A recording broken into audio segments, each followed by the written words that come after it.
നമസ്കാരം. 12 വർഷം നീണ്ട കാത്തിരിപ്പിനൊടുവിൽ റിയാദ് മെട്രോ സർവീസ് തുടങ്ങുകയാണ്. സൗദി അറേബ്യയുടെ തലസ്ഥാന നഗരമായ റിയാദിലെ ഗതാഗതക്കുരുക്കിന് വലിയ അളവിൽ പരിഹാരമാകും എന്നാണ് ഈ ഒരു റിയാദ് മെട്രോയിലൂടെ കരുതുന്നത്. നവംബർ 27 ബുധനാഴ്ച സർവീസ് ആരംഭിക്കുമെന്നാണ് അധികൃതരെ ഉദ്ധരിച്ച പ്രാദേശിക മാധ്യമങ്ങൾ റിപ്പോർട്ട് ചെയ്യുന്നത്. ആദ്യഘട്ടത്തിൽ 3 ലൈനുകളിലാണ് റിയാദ് മെട്രോ സർവീസ് നടത്തുക. ശേഷിക്കുന്ന 3 ലൈനുകൾ ഡിസംബർ പകുതിയോടെ തുറക്കുമെന്നും അൽ ഇഖ്തിസാദിയ പത്രം റിപ്പോർട്ട് ചെയ്തിട്ടുണ്ട്. ലോകത്തിലെ ഏറ്റവും ദൈർഘ്യമേറിയ ഡ്രൈവറില്ലാ മെട്രോ സംവിധാനമായി വിശേഷിക്കപ്പെടുന്ന റിയാദ് മെട്രോ രാജ്യത്തിന്റെ സാമ്പത്തിക പുരോഗതിയിലെ പുതിയ നാഴികക്കല്ലാകും എന്നാണ് വിശേഷിക്കപ്പെടുന്നത്.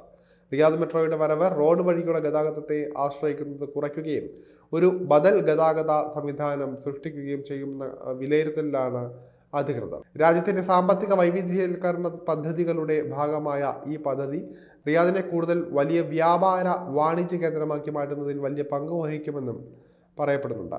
സ്റ്റേഷനുകളിലും ഡിപ്പോകളിലും സ്ഥാപിച്ചിട്ടുള്ള സോളാർ പാനലുകൾ പ്രധാന വൈദ്യുതി സംവിധാനങ്ങൾക്ക് ആവശ്യമായ ഊർജ്ജത്തിന്റെ 20% ഉൽപ്പാദിപ്പിക്കുമെന്ന് അൽ ഇഖ്തിസാദിയ റിപ്പോർട്ട് ചെയ്യുന്നുണ്ട്.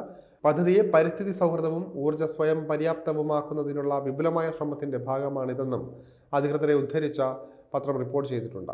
നവംബർ 27 ആരംഭിക്കുന്ന മെട്രോയുടെ പ്രാരംഭ റൂട്ടുകൾ 3 പ്രധാന ലൈനുകളിൽ പൂർണ്ണമായും പ്രവർത്തിക്കും.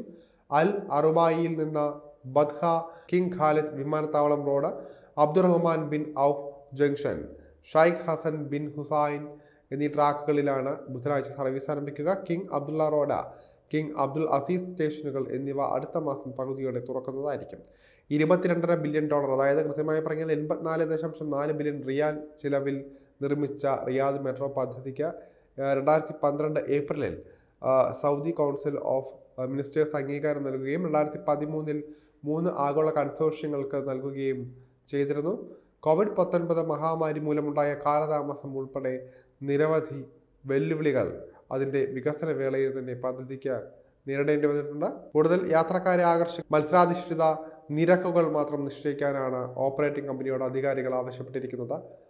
ടിക്കറ്റ് നിരക്കുകളും മെട്രോ യാത്രികർക്കുള്ള ഡിസ്കൗണ്ട് പാക്കേജുകളും ദിവസങ്ങൾക്കുള്ളിൽ പ്രഖ്യാപിക്കും എന്നാണ് ഇപ്പോൾ അറിയുന്നത്. പദ്ധതി പ്രഖ്യാപിച്ച് 12 വർഷങ്ങൾക്ക് ശേഷമാണ് റിയാദിന്റെ പൊതുഗതാഗത വികസനത്തിൽ സുപ്രധാന നാഴികക്കല്ലായി മാറുന്ന റിയാദ് മെട്രോ യാഥാർത്ഥ്യമാകുന്നത്.